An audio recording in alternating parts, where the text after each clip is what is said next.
And when we start to unpack this, and when we start to do this, and when we start to set these boundaries and recreate our relationships and our expectations and our time and our energy, when we start to do our midlife reset and we take it really seriously, we need to be aware of the self-sabotage. Our saboteur is going to raise her hand and say, whoa, whoa, whoa, are you sure? Are you sure we want to do this? Are you sure we're ready for this? And we have to be able to respond, yes. If not a resounding yes, at least a yes filled with a bit of trepidation and also a bit of excitement, where we're like, pretty sure this is what we want to be doing. This is what we're going to try, because doing it the saboteur's way, doing it the victim's way, keeping ourselves small and safe and hidden and invisible and powerless, worth less, isn't working anymore, is it? It is taking us further away from who we want to be, further away from health, further away from vivacity and vitality and this replenished feeling that we want.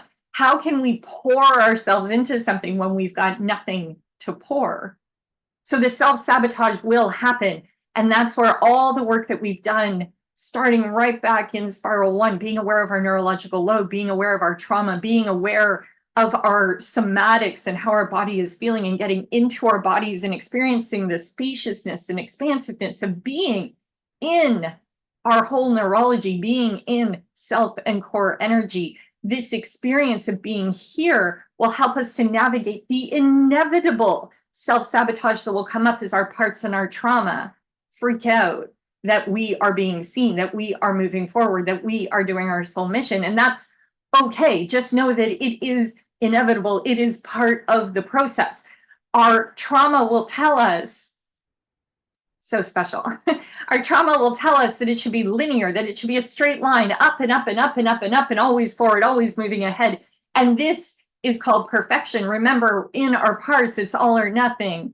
We're either 100% perfect or we're a failure. And life isn't like that, especially if you are a line 3 or a line 6 in human design. That is not the way this works. And for none of us is perfection the goal. But our trauma says that's what makes us safe.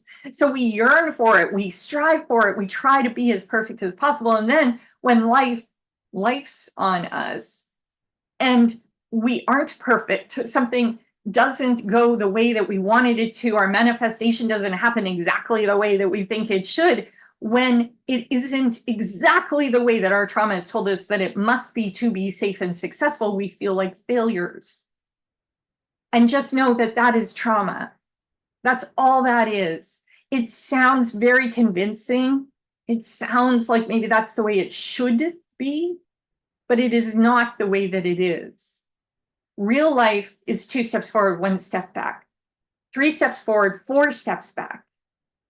1 step forward, 2 steps back. You know, we move ahead and we fall back. It is a tipsy, topsy-turvy journey.